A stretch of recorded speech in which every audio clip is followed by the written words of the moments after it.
de María Simma, dedicado con amor a todos aquellos que aún han de experimentar el amor de Dios. Entrevista a María Simma de Nikki Elst. Prefacio. Querido lector, tienes en tus manos un libro extraordinariamente interesante.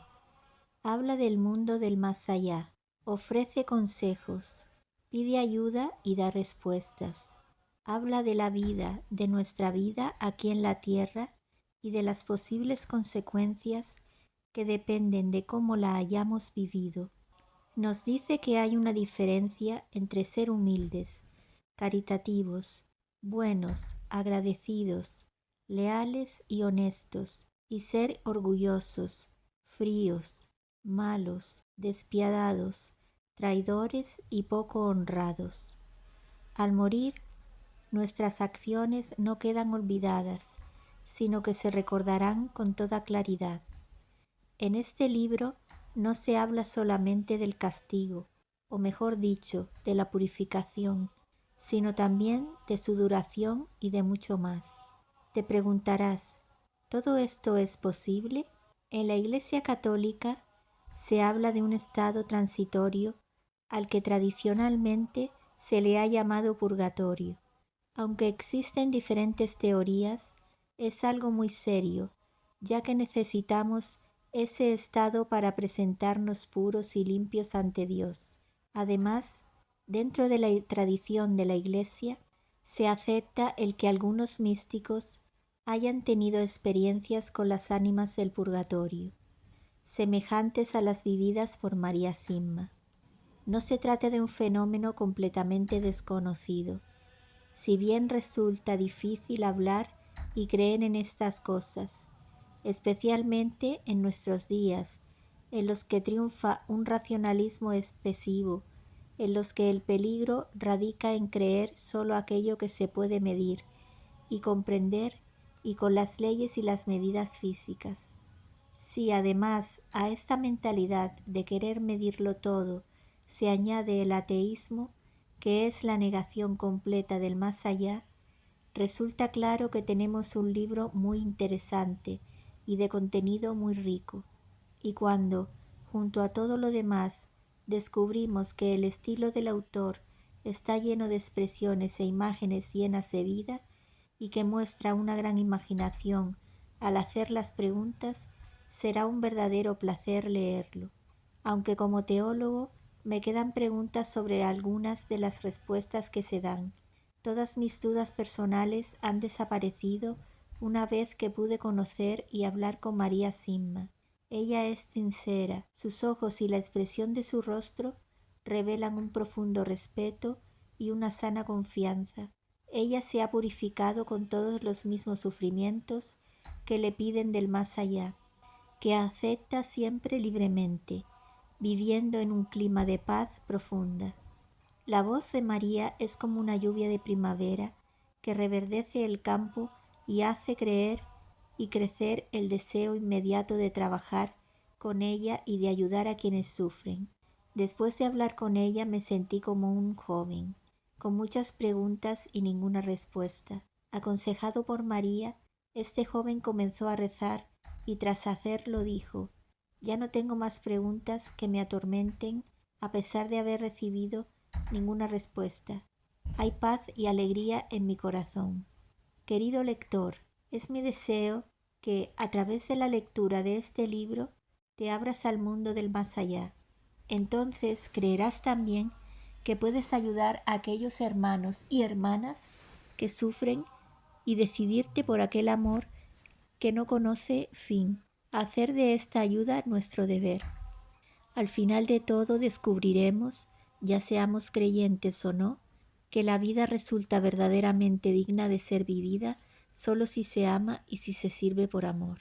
Padre Slavko Barbaric, Secretaría Parroquial, Medjugorje, República de Bosnia-Herzegovina, 1 de julio de 1993. Domingo en Austria. Al salir del túnel del Arlberg y descender hacia el oeste, pronto me encuentro en una autovía. Esta se dirige hacia Feldkirch. en la provincia austriaca más occidental de Vorarlberg. Si mi punto de destino estuviera más allá, enseguida cruzaría la frontera de Suiza o del Principado de Liechtenstein. Pero al encontrar un cartel con la indicación del valle Grosses Balse, giro justamente después de Bludenz y me dirijo hacia el norte por pequeñas carreteras rurales. Pronto me encuentro serpenteando por un camino empinado y con curvas a lo largo del sector noroeste de un magnífico valle alpino. Siguiendo este sendero entre abetos, a menudo pueden verse por encima barreras de contención de avalanchas. En cada curva o pendiente, pequeños almacenes que contienen split, una mezcla de arena y sal. Me recuerdan los duros inviernos que los lugareños deben soportar en estas altitudes. La primavera ha comenzado.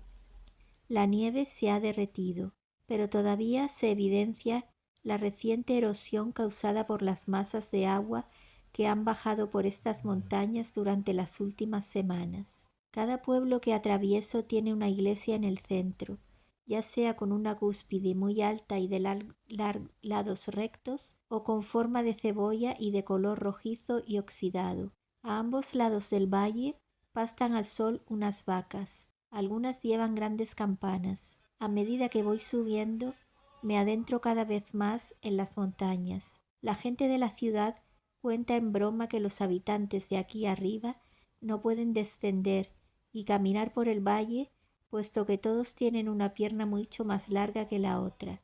Al borde del camino, los pocos y últimos azafranes blancos o púrpuras que quedan parecen estar cansados tras haberse hecho camino entre la maleza muerta. Arriba, en la distancia, se ven suaves praderas cubiertas de musgo verde coronadas por una cadena de picos de granito y piedra caliza. Todavía hay nieve en las grietas que quedan a la sombra. Subo cada vez más alto, disfrutando de los caminos también diseñados por los ingenieros austriacos. Niños con mochilas de cuero de vaca y que se parecen todos a causa de sus mejillas de color rojizo como las manzanas. Vuelven del colegio en pequeños grupos. Más arriba hay otro pueblo. En el cartel se lee Sonntag, que significa domingo en alemán. Giro a la izquierda en dirección a la iglesia. Este último tramo del camino está tan empinado que he de ir en primera, y aunque no hay ninguna señal que indique quién tiene preferencia, encontrarse con otro automóvil en este lugar sería arriesgado. El camino dobla siguiendo las paredes del cementerio y allí adelante, arriba, encajada en la ladera, se encuentra una casa tipo chalet pequeña y confortable. Esta es la casa de María Simma. Al tocar el timbre, escucho enseguida una voz arenosa, pero cálida y amistosa, que dice: «Ya, kommen Sie nur rauf». Si solo tiene que subir, subo por una escalera empinada hasta un hall de entrada que se encuentra al mismo nivel que el campanario de la iglesia. María es pequeña y robusta. Lleva un pañuelo de colores ajustado bien fuerte, y detrás de sus gafas, la claridad cristalina y la profundidad de sus ojos azules revelan inmediatamente que ha visto mucho en sus 83 años de vida. En la puerta de entrada cuelga un letrero tallado en madera con unos versos en alemán que dicen: «Wer bei mir Kittrung und Korrektur betreiben will, betrete meine Wohnung nicht, denn jeder hat in seinem Leben auch sich selber Acht zu geben», que quiere decir: quien tenga la intención de criticar y corregir en este lugar, que no entre en mi casa, ya que cada uno, mientras viva, debe preocuparse únicamente de su persona. Después de entrar por el balcón soleado, María me conduce a través de un pasillo estrecho y atestado hasta el cuarto del fondo. Allí me ofrece una silla desvencijada y me sienta con un leve suspiro. Donde quiera que mire hay cuadros o estatuas de la Virgen María, de San José y de San Miguel. Hay al menos un crucifijo en cada espacio. Mientras conversamos acerca del tiempo espléndido que hace y de la gran cantidad de tiestos que tiene en el Porsche, donde cultiva flores y especias para venderlas luego, preparo mi grabadora. Llega un leve y gratificante aroma a cocina y a pollos de corral, los que se escuchaban al bajar del coche. Preparo la grabadora y le explico que pretendo grabar la conversación a medida que hablamos, y le muestro el pequeño micrófono que sitúo en medio de los dos. Le pregunto si no le molesta. Por mí está bien, y mientras hablemos mantendré las manos ocupadas. ¿Le importa? Se agacha y saca de debajo de la mesa 2 cajas abiertas y las deja delante de ella. Parece que contienen plumas en su interior. Por supuesto que no, María, pero dígame, ¿qué está haciendo con esas plumas? En esta caja hay plumas de pato y en esta otra se encuentra el plumón que les saco. Cuando tengo suficiente lo vendo a una fábrica de almohadas que queda en el valle. Los granjeros de aquí arriba me traen sus aves, los troceo, las limpio y por este trabajo me permiten quedarme con las vísceras y las plumas. Luego las cocino, me las como y vendo el plumón. Es un buen trabajo que puedo realizar mientras hablo con las visitas, sin importar el tiempo que vayamos a estar. Y por lo que usted me ha dicho, esta charla podría llevarnos un largo rato. Bueno, sí, tengo muchas preguntas y simplemente podemos hablar hasta que alguno de los dos se canse. ¿Le parece bien? Perfecto. Antes que nada, quisiera darle las gracias por su tiempo. Estoy seguro de que mucha gente ha venido a hacerle preguntas a lo largo de estos años. Es cierto, pero lo hago con gusto porque sé que muchas personas se han acercado a Dios gracias a lo que les he dicho. Así que adelante. Contestaré todo de la mejor manera. La siguiente conversación es el resultado de las diversas visitas y entrevistas que el autor hizo a María Simma, más de 30 veces en 5 años. Por favor, ¿podría contarme un poco acerca de su infancia y de su adolescencia?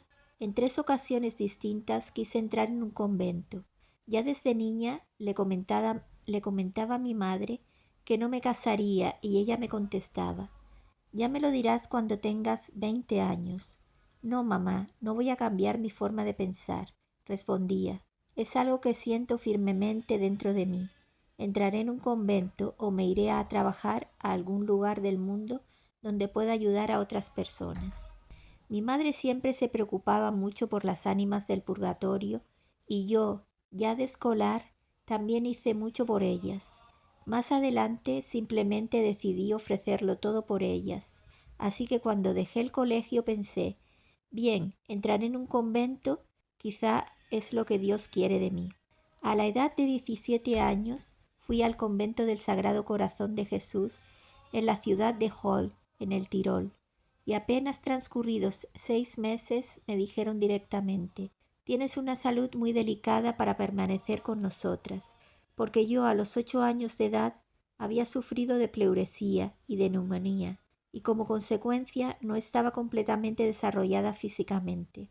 Al cabo del año tuve que irme, pero aún así la Madre Superiora me dijo: estoy segura de que tienes vocación para una orden religiosa, pero espera 2 o 3 años hasta que estés más fuerte y luego busca una orden menos severa. Quizá busca otra orden de clausura. Quizá una orden de clausura. A partir de ese día me dije: o entro en una orden de clausura o no entro en ninguna. No, no esperaré, quiero ir ya inmediatamente. El segundo convento quedaba en Talbach, cerca de Bergen, y pertenecía a las dominicas. A los 8 días solamente me dijeron: tu salud es muy delicada, no te puedes quedar. Más tarde oí hablar de las hermanas misioneras. Misionar, eso es lo que quiero. Por eso los otros 2 conventos no eran los apropiados. Entonces pedí ser admitida en las hermanas franciscanas en Gossau, Suiza. Si puedes venir, me respondieron. Tuve que contarles que ya había estado en otros 2 conventos y que en ambos me habían pedido que lo dejara. Como consecuencia, siempre me daban las tareas más duras y las otras novicias me preguntaban: ¿por qué haces todo eso sola? Nosotras no podríamos. Observar, el Señor me ayudará. No importa. Haré todo lo que me pidan.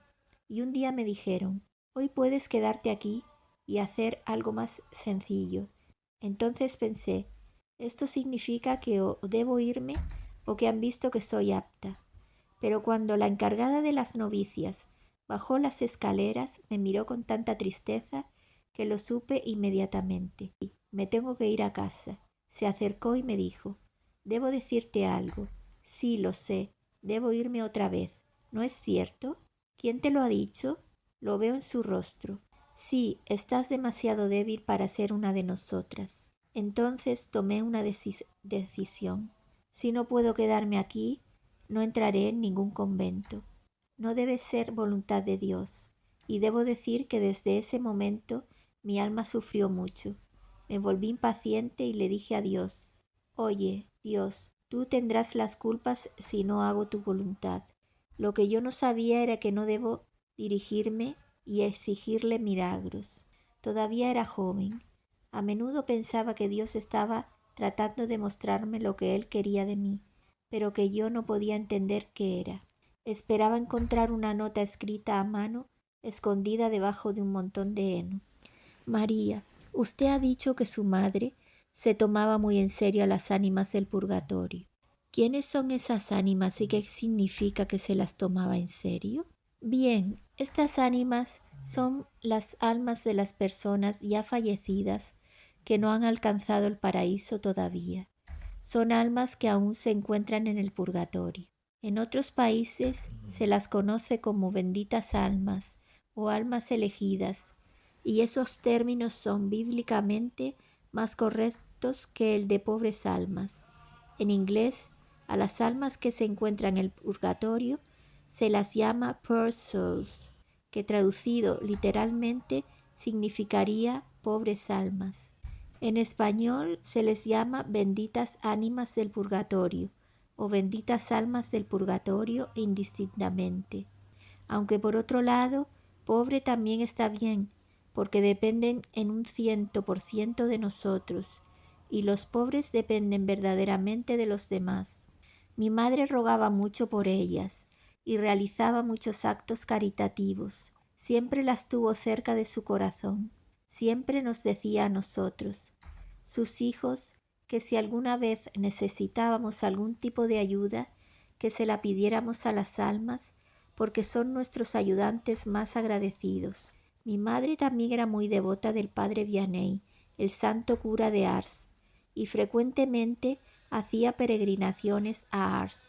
Hoy tengo casi la certeza de que mi madre también debió haber experimentado a las almas de alguna u otra manera, pero nunca nos lo reveló a los pequeños. En 1940, cuando comenzaron estas experiencias, rápidamente comprendí que esto era lo que Dios quería de mí. La primera alma vino a visitarme cuando yo tenía 25 años. El Señor me hizo esperar hasta entonces. Dice que el alma de un difunto vino a usted. ¿Intenta decirme que entró en su cuarto a visitarla? Así es, y todavía lo hacen hoy en día. Desde 1940, cuando comenzó, hasta 1953, solamente venían 2 o 3 almas cada año, y la mayoría a lo largo del mes de noviembre. En ese entonces trabajaba en casa o con niños, también como empleada doméstica en una granja en Alemania, y luego aquí en un pueblo vecino. Durante el año mariano de 1954 me visitó un alma cada noche, y en cuanto a lo que se refiere a mi salud, debo admitir y agradecer a Dios que mejorara con este trabajo. En ocasiones, cuando tengo que hacer muchas cosas, mi salud recae un poco, pero en general he gozado de buena salud. ¿Cuántas veces le he agradecido que no me dejara entrar en una orden religiosa? Dios siempre nos da lo que necesitamos para hacer su voluntad. Desde hace muchos años salgo y doy conferencias. Una mujer alemana las organiza y me lleva en coche hasta cada lugar. Me llama y me dice: «¿Este día o este otro puedes ir a este pueblo o a este otro pueblo?». Ya la primera vez que fui invitada me encontré con 2 compromisos y no pude ir porque tenía un invitado de visita. En la mayoría de los casos, mis conferencias son bien recibidas, pero tengo que aguantar a algunos sacerdotes más jóvenes y modernos. Los creyentes más mayores, y en su mayoría los sacerdotes de cierta edad, no rechazan lo que cuento. ¿Por qué cree usted que le ha pasado esto? No puedo saberlo Exactamente.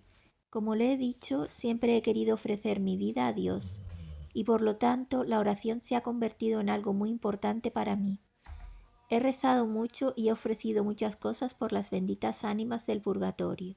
Además, también he hecho un voto a Nuestra Señora para ser un alma sufriente, especialmente por ellas, si esto puede que haya tenido algo que ver. ¿Me puede decir qué grado de formación académica tiene usted? Terminé la escuela pública en primaria.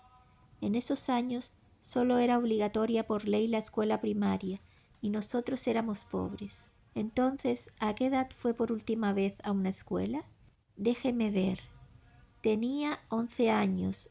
No, 12. Sí, ahora lo recuerdo. Tenía 12 años cuando dejé el colegio definitivamente. ¿Cuántos niños había en su familia? Yo era la segunda de 8 hermanos y ciertamente no podíamos permitirnos más que la primaria. Recuerdo que el almuerzo y la cena normalmente consistían solamente en sopa y pan. Le pregunto acerca de su formación académica porque pienso que es importante para poder hacerme una mejor idea de sus respuestas, para evaluar si provienen de lo que le dicen las almas que la visitan, es decir, del más allá, o si son sus propias opiniones que se ha formado con lo que ha estudiado o con lo que ha vivido y obviamente de la influencia de las personas con las que se relaciona. ¿Puede decirme de dónde vienen sus respuestas? Sí, lo entiendo. Toda mi vida gira alrededor de esta experiencia, pero su interés es válido. Digo, las almas del purgatorio han dicho. Entonces es claro. Si no comienzo de esa forma, puede pensar que es mi opinión. Pero por favor, ayúdeme y pregúnteme si no está seguro del todo. Puede ser que en ocasiones no comience de esta forma, porque me reúno con las almas aproximadamente 3 veces por semana en estos días, y ellas son las personas, se podría decir, con las que me relaciono con más frecuencia. No hay prácticamente una persona viva con la que pase tanto tiempo seguido durante la semana, excepto quizá con unos pocos vecinos, con los que veo en la iglesia y con el sacerdote. Vivo sola aquí arriba y la mayoría de los que vienen con nombres, preguntas o en busca de oraciones u otra ayuda, generalmente llegan de muy lejos. Entonces entiendo que debido a su educación relativamente escasa y a su vida humilde, simple y recluida aquí arriba, lo que me diga se basa en su mayor parte en lo que estas almas que la visitan le han contado, ¿verdad? Exactamente así puede entenderlo. Ahora, por favor, ¿qué es exactamente el purgatorio? El purgatorio es un lugar y un estado que toda alma experimenta cuando todavía necesita expiar y reparar los pecados cometidos a lo largo de su vida antes de poder reunirse con Jesús en el cielo. Hoy en día se enseña muy poco acerca del purgatorio y esto lleva a alimentar la curiosidad de muchos que por su cuenta y sin ninguna guía espiritual caen fácilmente en el ocultismo. Suele decirse que el purgatorio es solamente un estado, pero esto es solo parcialmente cierto, puesto que ciertamente también es un lugar. Es también un tiempo de espera en donde las almas ansían llegar a Dios. Este deseo de llegar a Él es su mayor sufrimiento. Todas las benditas ánimas lo experimentan, sin importar en el nivel en que se encuentren. Existen 3 niveles principales en el purgatorio, y yo me comunico con las almas que necesitan relativamente poco para llegar al cielo. Creo que esto es así por 2 razones. La primera se debe a algo de lo que me di cuenta cuando me invitaron a una casa. Su dueño acababa de perder a su mujer recientemente y sucedían cosas extrañas por la noche. Accedí a pasar una noche para ver si podía ayudar. No pasó mucho tiempo antes de que comenzaran a escucharse fuertes golpes en el vestíbulo. Entonces, como hago habitualmente, pregunto, ¿qué puedo hacer por ti? Los ruidos se hicieron más y más fuertes hasta que repentinamente apareció un animal inmenso que no había visto nunca antes, y justo detrás vino una gran serpiente, que rápidamente devoró al primer animal. Luego toda la escena desapareció. Me debía asustar porque estaba sudando. Tiempo más tarde lo describí, lo que había ocurrido, a una persona que sabe mucho de estos sucesos, y él consiguió identificar al primer animal. Se trataba de un hipopótamo, que simboliza un corazón duro. Esto no significa que la mujer se encontrara en el purgatorio en forma de hipopótamo. Tan solo fue la manera de que yo lo comprendiera todo con más claridad. Tras haber hablado largo y tendido con el viudo, pronto supe que su mujer le había guardado rencor a otra mujer durante más de 30 años, a pesar de que la otra mujer había querido la paz entre ellas. Al negarse a perdonarla, le mereció el estado más profundo del purgatorio, de donde yo no podía ayudarla a salir aún. La segunda razón, creo, por la que generalmente me comunico con las almas del nivel más alto del purgatorio, tiene que ver con un diario escrito por una princesa alemana en los años 20. Durante muchos años se comunicó con las almas de los niveles más profundos, y muchas de esas descripciones son ciertamente monstruosas y mucho más dolorosas que las que yo he visto. El libro se llama Meine Gespräche mit armen Seelen de Eugene von der Leyen, Christiana Press, 1979. ¿Hay otras diferencias entre los niveles más altos y los más profundos del purgatorio?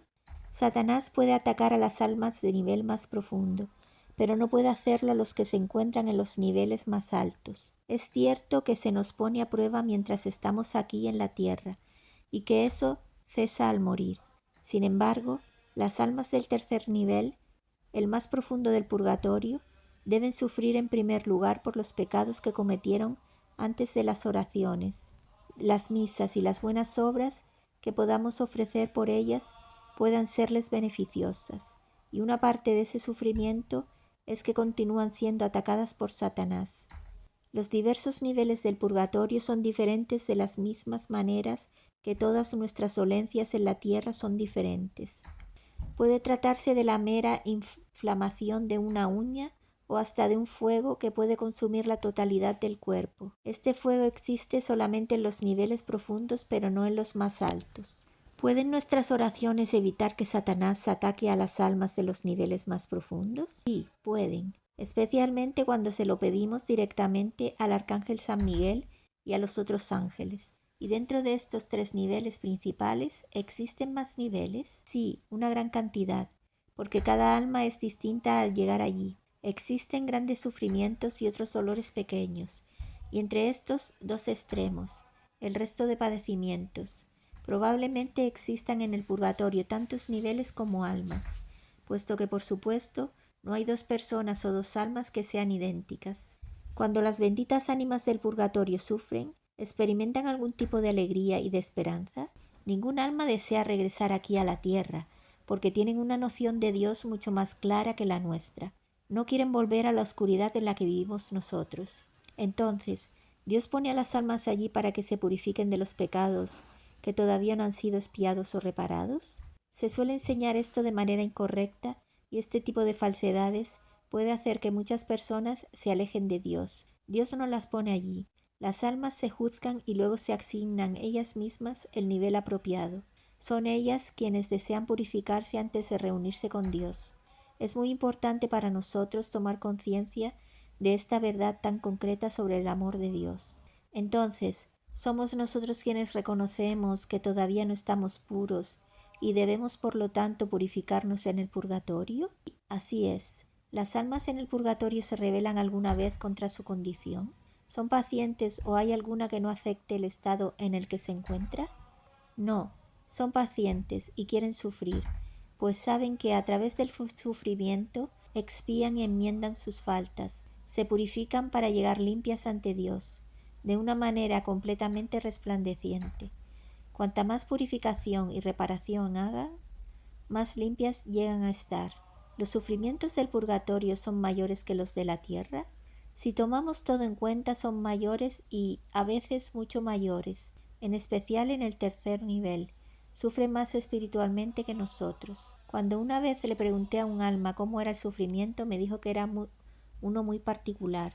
Por ejemplo, un padre perezoso que no trabaje para sacar a su familia adelante y que por ese motivo su mujer e hijos lleguen a pasar calamidades, tendrá que trabajar mucho en el purgatorio, y su sufrimiento corporal será mucho mayor que el correspondiente a un trabajo en la tierra. Pero nuestros padecimientos aquí, a pesar de ser menos severos, valen muchísimo más para borrar nuestros pecados que aquellos en el purgatorio. Si el purgatorio es también un lugar, ¿es posible que aquí en la tierra existan ciertos lugares en los que las almas benditas pasen el tiempo? Sí, al parecer se reúnen generalmente alrededor del altar o en el lugar donde murieron. Una mujer que conocí en Liechtenstein lograba verlas solamente alrededor del altar y cuando ya no estaban allí sabía que ya se habían ido al cielo. Las almas no vienen a mí o a nosotros del purgatorio, sino que vienen con el purgatorio. No se trata de un lugar, sino de muchos lugares distintos. No se trata de un estado, sino de distintos estados. Si se trata de muchos lugares o un lugar grande, ¿son el cielo y el infierno también lugares? Mi director espiritual me hizo preguntar acerca de esto y la respuesta fue: es incorrecto lo que muchos teólogos enseñan hoy en el día al decir que el cielo, el purgatorio y el infierno son solamente estados, son también lugares físicos. En el Catecismo de la Iglesia Católica, puntos 1030, 1032, no se define si se trata de un estado o lugar. En el punto 1472, sobre las penas del pecado, se dice: todo pecado, incluso venial, entra a apego desordenado a las criaturas que tienen necesidad de purificación, sea aquí o abajo, sea después de la muerte, en el estado que se llama purgatorio. Para más información, ver la introducción del libro del profesor José Antonio Sayés. Nota del editor. La diferencia de tiempo que deben pasar las almas allí, antes de entrar en el cielo, ¿es muy amplia entre un alma y otra? Sí, es muy amplia. Algunas están simplemente media hora y otras el resto del tiempo, hasta el último día. El promedio, dicen las almas, es de 40 años. Entonces, ¿habrá un último día? ¿Puede un alma del purgatorio ver y comunicarse con otros a su alrededor? Siempre son conscientes de la presencia de otras almas y saben que no están solas cuando han actuado muchas juntas para hacer algo, pero rara vez se comunican unas con otras. María, ¿pueden leer? Sí, pueden. Leen espiritualmente. Esto lo sé porque cuando vienen a mí no tengo que leerles los nombres o las preguntas que tengo preparadas. Simplemente las toman del papel. ¿Cuánto saben de sus familias? Diría que prácticamente todo. Nos ven todo el tiempo. Escuchan cada palabra que pronunciamos sobre ellas y saben lo que sufrimos, pero no conocen nuestros pensamientos. Se encuentran presentes en sus propios funerales y saben quiénes están ahí rezando por ellos y quiénes están allí solamente para ser vistos por los demás. ¿Saben las benditas ánimas del purgatorio lo que van a pasar? Sí, saben algo, pero no todo. Me han dicho que va a pasar algo verdaderamente importante, que está a las puertas. Durante muchos años decían que estaba delante de la puerta, pero desde mayo de 1993 han usado la expresión a las puertas. Será algo para la conversión de la humanidad, y a una escala menor me han contado cosas que ocurrieron poco tiempo después. En el verano de 1954 me avisaron de las inundaciones que hicieron tanto daño en esta región. Otra vez también me dijeron que aún había personas con vida bajo la nieve tras una avalancha, así que los equipos de rescate continuaron buscando más tiempo de lo previsto. En efecto, consiguieron localizar y salvar a esas personas 2 días después de que les pidiera que por favor siguieran con la búsqueda. Se dice que después de esta vida el tiempo ya no existe, pero por otro lado usted dice que el purgatorio es un tiempo en el que se anhela a Dios. Por favor, explique esto. Es correcto afirmar que tras esta vida ya no existe el tiempo, pero cuando nos dicen que un alma debe sufrir determinado tiempo, se refiere a una traducción a nuestro tiempo. Las almas pueden decir que aún deben sufrir más, que no han sido liberadas todavía o que sus sufrimientos han disminuido. Cuando hablan de un tiempo concreto o cuando indican una cantidad de misas, eso simboliza la intensidad y la cantidad de su sufrimiento. ¿Tienen las benditas ánimas del purgatorio cuerpos como los nuestros o tienen, digamos, un cuerpo espiritual? Dicen que no se dan cuenta de que no tienen su cuerpo. Tienen un cuerpo transfigurado y pueden tomar la forma de un cuerpo humano vestido y sano. ¿Se arrepienten las almas de lo que hicieron mal cuando aún vivían en la tierra? ¿También se arrepienten de lo que no hicieron? Sí, mucho. Se arrepienten de las oportunidades que dejaron pasar para hacer buenas acciones por Dios y por el prójimo, y pueden ver los buenos frutos que hubieron resultado de estas acciones. Al morir perdemos la oportunidad de realizar buenas obras.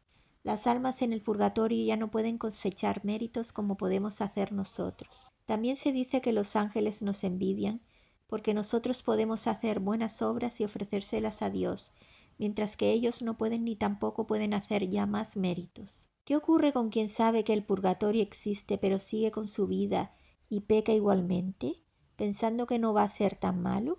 Se arrepentirá muchísimo de pensar así, muchísimo más que los que comentan el mismo pecado sin conocer la existencia del purgatorio. ¿Cuál es el principal objetivo de todo lo que usted experimenta? Dios lo permite para que a través de mi apostolado otras personas entiendan claramente que nuestro tiempo en la tierra es solamente para ganarnos el cielo. Nuestro objetivo aquí es ser buenos unos con otros y de esta manera reunirnos con Dios tanto aquí y ahora como luego en la eternidad. Cumpliendo esto, la vida se vuelve mucho más preciosa para todos y también se ven claramente las vidas absurdas de tantísimas personas. Nos muestra la inmensidad del amor de Dios y que la vida puede ser de una belleza gloriosa cuando trabajamos a su lado. Así que lo que se me da a conocer debería servir para que muchos encuentren una orientación más clara y definitiva a su vida, si desean cumplir la voluntad celestial de Dios y participar de su belleza. Y resumiendo, ¿qué es lo que usted misma ha aprendido a lo largo de todos estos años de experiencias tan singulares? He aprendido a amar a Dios con todas mis fuerzas. María, ¿qué le ocurrió la primera vez que recibió la visita de una bendita alma del purgatorio? La primera vez me desperté porque alguien estaba paseando por mi cuarto de un lado a otro.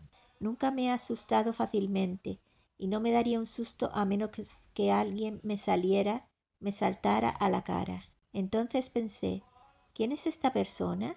Se trataba de alguien completamente desconocido que caminaba impacientemente de un lado a otro, al pie de la cama, y le dije, «Oye, ¿quién eres?». No hubo respuesta. Entonces salté de la cama, me dirigí hacia él y traté de agarrarle, diciéndole, «Fuera, aquí no haces nada». Pero no había nadie allí. Entonces pensé, no estaba soñando, lo he visto y lo he escuchado. Y tan pronto como me metí en la cama de nuevo, allí estaba igual que antes, caminando de un lado a otro. Exclamé otra vez, «Ahora vas a decirme quién eres y a irte de aquí». Y seguí allí, como si no me hubiera escuchado. Estuve un rato observándolo y pensé, mientras no se me acerque. Luego me levanté otra vez y me acerqué a él de puntillas mientras pensaba, «Ahora veré si puedo agarrarlo». Y otra vez no había nada. No entendía nada. Estaba confundida. ¿Acaso no estaba bien de la cabeza? Me acosté de nuevo, pero no podía conciliar el sueño. Al día siguiente corrí a ver al sacerdote y le expliqué lo que había pasado. «No sé lo que pasó anoche. ¿Me habré vuelto loca?». A lo que él contestó, «¿Por qué dices eso? Si vuelve a suceder, no le preguntes quién es. Pregúntale mejor, ¿qué necesitas de mí?». Podría tratarse de un alma del purgatorio. A lo que respondí, «Si viene a mí, debe ser un familiar». «No», respondió el sacerdote, «no tiene necesariamente que ser así, porque tú siempre has rezado mucho por ellas». A la noche siguiente, allí estaba de nuevo. Esta vez pregunté, «¿Qué necesitas de mí?». Aquel individuo se detuvo, se volvió y me miró diciendo, «Que se celebren 3 misas por mí, entonces seré liberado», y desapareció instantáneamente. Supe entonces que era un alma del purgatorio. Se lo conté al sacerdote y me dijo, «Bien, si vuelve a ocurrir, cuéntamelo». «¿Ha tenido miedo alguna vez?». «No, en absoluto. Ni siquiera lo tuve cuando era niña. Mi madre solía decirme, «Eres una chica poco común». Otras se asustan a menudo. Cuando me decía que había alguien fuera en la oscuridad, yo me lanzaba, «Dame una luz y saldré a ver quién es». «María, al parecer es usted bastante conocida en la actualidad, pero al principio vivía muy recluida. ¿Cómo comenzaron a reconocerse como auténticas sus experiencias sobrenaturales?». «En primer lugar, cuando las cosas que decía resultaban ser ciertas. Con el tiempo y además cuando afirmaba cosas que solamente conocían los miembros de la familia. En otras palabras, al confirmarse lo que yo había dicho. Discúlpeme lo atrevido de mi pregunta, pero ¿ha sido alguna vez examinada por médicos o psicólogos? Sí, hace mucho tiempo ya. Un profesor de teología me preguntó si estaba dispuesta y le dije que sí. El resultado del estudio fueron 6 hojas redactadas por profesionales que se encuentran disponibles y que fueron recopiladas por un doctor en psicología de Innsbruck. Una copia del estudio se guardó en los archivos del editor de un pueblo y de un pequeño libro acerca de mis experiencias que se publicó hace 25 años. Lo escribió mi viejo amigo y director espiritual, el padre Alphonse Matt, y en el que se incluyen mis experiencias. Meine Erlebnisse mit armen Seelen de María Simma y el padre Alphonse Matt, editorial cristiana, 1968. Con respecto a la salud mental de María, en el libro arriba mencionado se dice: tuvimos permiso para fotocopiar y guardar en nuestros archivos el informe psicológico de 6 páginas, realizado por el Dr. Herbal Bohm de Innsbruck, solicitado por un profesor de teología de esa ciudad.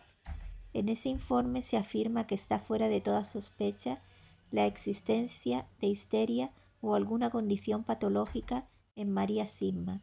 Luego, un poco más adelante, continúa: el editor está dispuesto a suministrar a cualquier investigador los testimonios y la documentación que se encuentran en nuestro poder. ¿Tienen sus experiencias algún tipo de reconocimiento oficial por parte de la Iglesia? Obedezco al sacerdote de mi parroquia y a los obispos, que me han dicho que mientras todo sea teológicamente correcto, como lo ha sido hasta ahora, continúe con mi apostolado. En un principio el obispo Bergner no estaba muy de acuerdo con que yo pudiera recibir respuestas para otras personas. Me llamó y me preguntó de dónde venían esas respuestas. Entonces le contesté con exactitud el modo en que había comenzado todo. Al poco tiempo le pregunté a un alma de dónde obtenían ellas la información.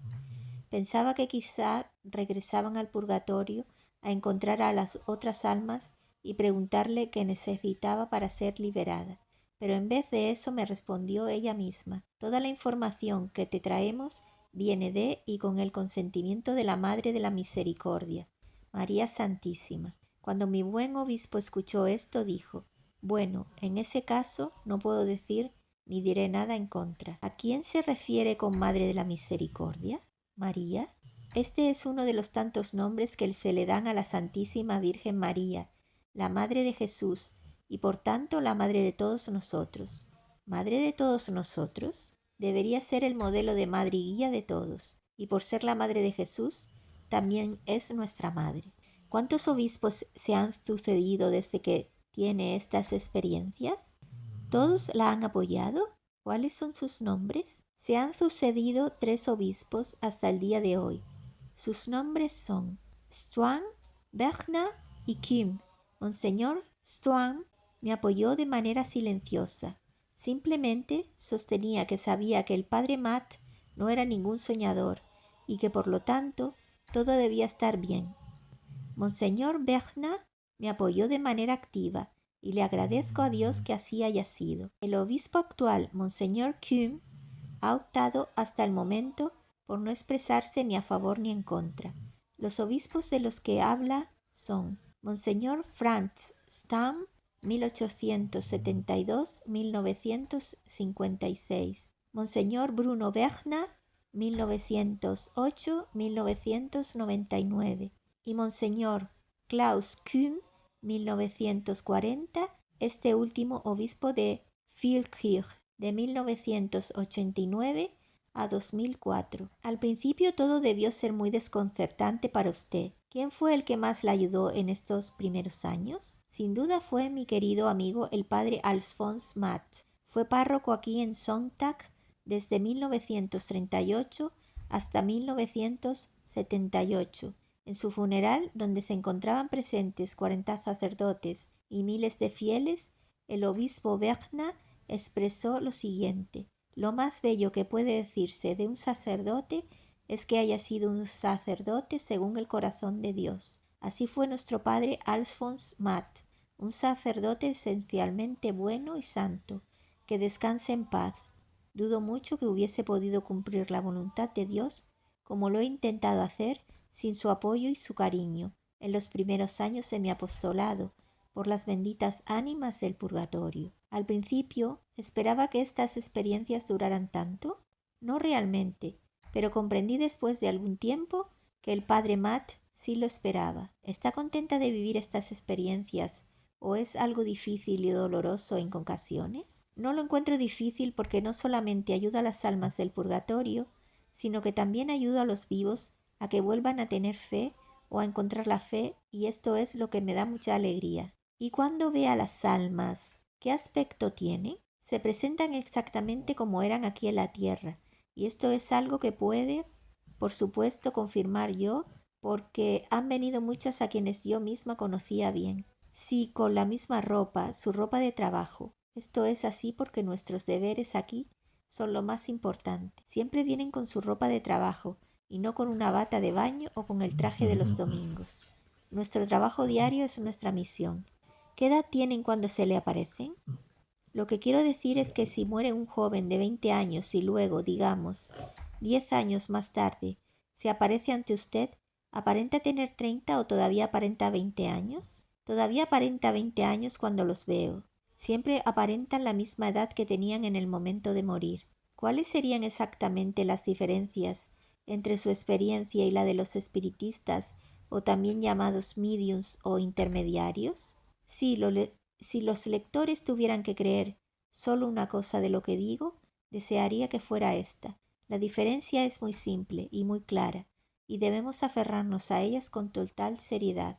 Lo que ocurre con los espiritistas es que creen que están llamando a las almas de los muertos, pero si hay alguna reacción a su llamada, se trata siempre y sin ninguna excepción de una respuesta de Satanás y sus colaboradores. Los espiritistas y mediums hacen algo muy peligroso tanto para ellos como para quienes se les acercan buscando consejo. Viven una enorme cantidad de mentiras. No se nos permite llamar a los muertos. Eso está totalmente prohibido. En mi caso yo nunca los he llamado, nunca lo he hecho y nunca lo haré. Jesús lo permite por medio de su madre. Pero Satanás, por supuesto, puede copiar y simular cualquier cosa y también lo que viene de Dios. Se burla de Dios y de todo lo que Dios hace. Puede imitar las voces de las almas y copiar su apariencia. Pero sea cual sea la respuesta, se trata siempre del maligno. No se olvide, Satanás también puede curar, pero ese tipo de salud nunca perdura. María, ¿cómo sabe si quien le visita se trata de un alma del purgatorio o de alguien vivo de carne y hueso? Cuando viene por la noche reconozco inmediatamente a un alma del purgatorio por su luz. Tienen la misma luz que si fuera de día. No irradian nada de luz, por lo que todo alrededor permanece de oscuro, pero ellas mismas tienen luz, y por supuesto las reconozco inmediatamente como benditas ánimas del purgatorio. ¿También vienen durante el día? Lo hacen, pero cuando vienen durante el día solo me doy cuenta realmente de que se trata de un alma del purgatorio cuando desaparecen. Hasta ese momento no puedo estar segura. En ambos casos, tanto de noche como de día, si intentara tocarlas no habría nada allí. ¿Ha venido algún alma a visitarla aquí en su casa durante el día? Y en ese caso, ¿cómo sabría decir que era un ánima bendita? Bueno, las almas no llaman a la puerta, como ha hecho usted, y por supuesto nos saludan dando la mano. Serían dos señales para darme cuenta de que se trata de un alma del purgatorio. ¿Ha estado alguna vez últimamente durante el día aquí alguna? Sí, y recientemente ocurrió algo insólito al respecto. Me encontraba aquí sentada escribiendo, y cuando levanté la vista había una sentada justo allí, en esa silla. No me había pasado antes y debo decir que me sorprendió un poco. ¿Cuántas almas vienen a usted durante la noche en comparación con las que vienen durante el día? Al principio solamente venían durante la noche, pero a partir del año mariano de 1954 también empezaron a venir durante el día.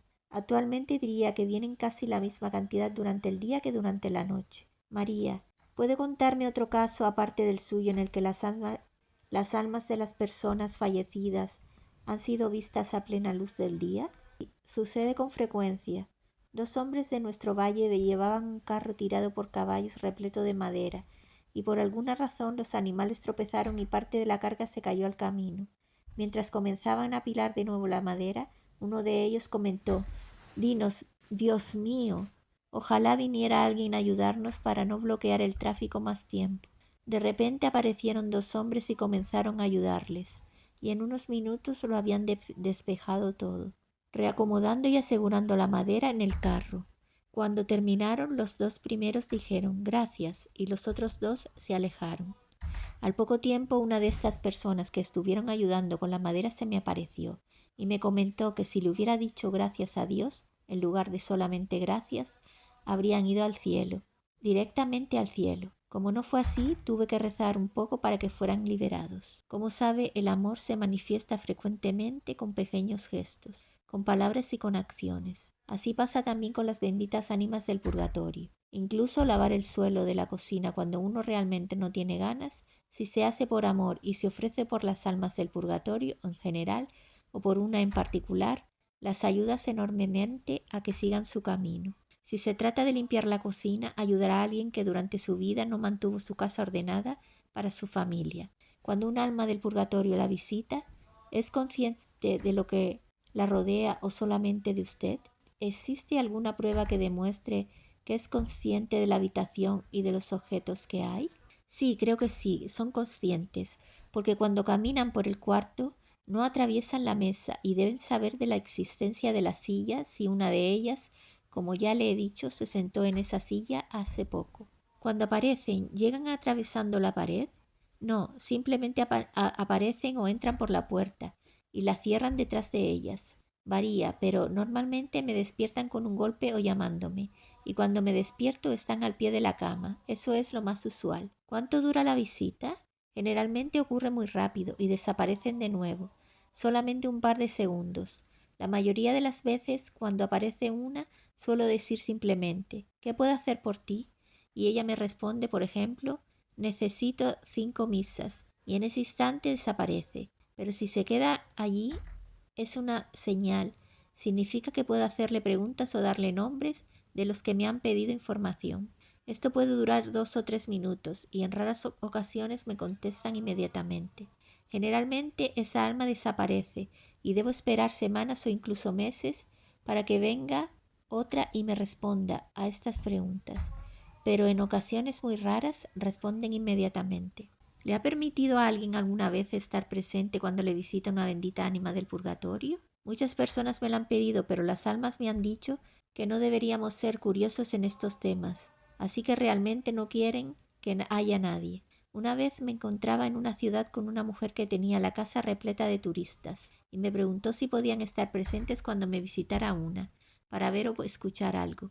Yo le respondí, bueno, puede que oigan algo, pero dudo mucho de que nadie pueda ver nada. Me aseguré de preguntar si había alguien con problemas de corazón. Las había, así que me dije que no. Lo pregunté por si alguien sufre del corazón y me veo escucha algo y cree que se trata de un alma del purgatorio, podría sufrir un ataque. Entonces mi amiga me preguntó si yo podría dormir en el cuarto próximo al suyo y dejar la puerta abierta, y acepté, pensando que si no les gusta a las almas, entonces no se presentarían. Pero aún así se presentó después de todo y me pidió que rezara un Padre Nuestro con ella. Lo recé en silencio y era imposible, por lo tanto, que alguien me escuchara. Pero el alma la rezó en voz normal y luego desapareció. Al día siguiente mi amiga actuaba de un modo extraño, lo que me hizo preguntarme qué le pasaba. Entonces le dije, ¿estás bien? Pero déjame preguntarte algo. ¿Estuvo anoche rezando un alma un Padre Nuestro contigo? ¿Por qué lo dices?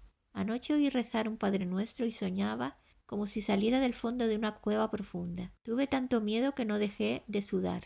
Y entonces tuve que decirle que había sido la primera persona que conocía que hubiera escuchado algo durante una de mis experiencias. Usted ha dicho, sí, a las almas del purgatorio no les gusta.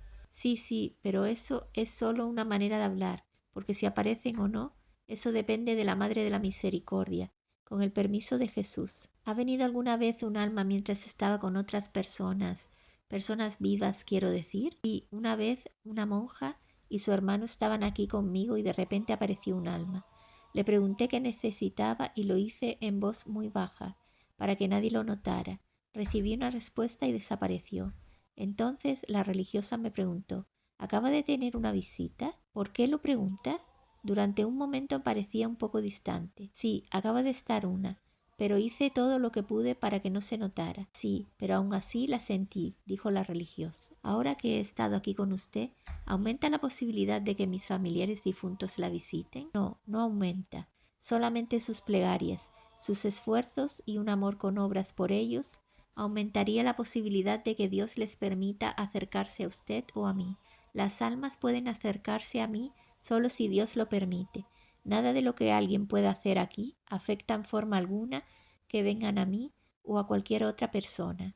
¿Ha grabado alguien alguna vez sus conversaciones con las almas del purgatorio? Una vez en Viena, alguien había escondido una grabadora en mi cuarto, pero cuando la sacaron y la encendieron, todo lo que se escuchó fueron mis preguntas y los golpes que habían despertado. Las respuestas que me dieron, y esa noche sí que las hubo, no se grabaron. ¿Han tratado de espiarla mientras hablaba con un alma? Me ocurrió hace muchos años cuando unos niños treparon por una escalera, de noche, para vigilar y escuchar. Se asustaron un poco cuando me vieron tomar algunas notas y me escucharon hacer algunas preguntas. Además, tuve mis sufrimientos en ese momento, lo que les afectó aún más, pero no escucharon nada ni vieron al alma que se encontraba conmigo en ese momento. Cuando me enteré de lo que había pasado, pero que los niños no habían visto ni oído nada, les pregunté a un alma cómo podía ser eso. La conversación que siguió fue la siguiente. Me dijo que no pudieron ver nada porque los niños todavía están vivos, pero yo también estoy viva y después de todo, y sin embargo, puedo verte y escucharte. Tú nos perteneces. Nosotras estamos en la oscuridad. El camino hacia ti es la luz. Pero si yo no os aceptara, por la misericordia de Dios podemos pedírtelo, porque nos perteneces. ¿Qué quiere decir nos perteneces? Mediante tu voto te entregaste a la Madre de la Misericordia de una manera especial. Ella te entregó a nosotras. Por eso el camino hacia ti es la luz, para muchas almas. Haces bien al aceptarnos con amor y dolor. De esta forma nos puedes liberar más rápido. Tú sufres menos, se te dan más gracias y méritos y también puedes interrogarnos acerca de las personas por quienes preguntas. El camino hacia ti es luz. ¿Cómo explica esto? Por mi voto a la Madre de la Misericordia, María Santísima, el velo, como algunos lo llamarían, se ha levantado de manera que pueda experimentarlas claramente, y entonces ellas pueden venir a pedirme ayuda. ¿Ha visto a todas las almas por las que ha preguntado? No, ciertamente que no. Y esto se debe a que cuando un alma se me presenta, solo puede darme como respuesta hasta 20 nombres cada vez. Por lo tanto, realmente solo he visto a una pequeña proporción de todas las almas por las que he preguntado.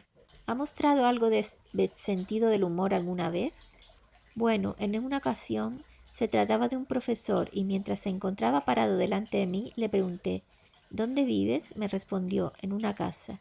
Y cuando se lo comenté al sacerdote me dijo, ¿ves, María? No debes ser tan curiosa. Pero a no ser por esa vez, no muestran realmente sentido del humor. Nunca las he visto reír. Tienden a mostrar una apariencia paciente y sufrida. ¿Y le ha sucedido algo gracioso con alguna otra persona que no puede hacerse una idea de lo que usted experimenta? ¿Puede pensar alguna situación divertida? Sí, en una ocasión me ocurrió una vez que una persona a la que yo conocía vino a verme y encontró la puerta abierta. Se acercó hasta ella y aquí mismo y simplemente la empujó y abrió sin llamar. Cuando levanté la vista, como estoy tan acostumbrada a las visitas, vi una cara que se asomaba y pregunté, ¿qué puedo hacer por ti? Al instante gritó, no soy un alma, no soy un alma. Y empezó a reírse. ¿Ha intentado tocar alguna bendita ánima sin contar con la primera vez? No, realmente, pero sí me sucedió que una vez, me imagino que debía estar durmiendo profundamente, me desperté porque sentí que una mano me tocaba y precisamente la cara y pensé, ¿qué es esto? Y cuando me desperté por completo, vi que se trataba de un alma. Sentí de verdad su mano, pero cuando intento tocar a una no siento nada, o como mucho siento algo de frío.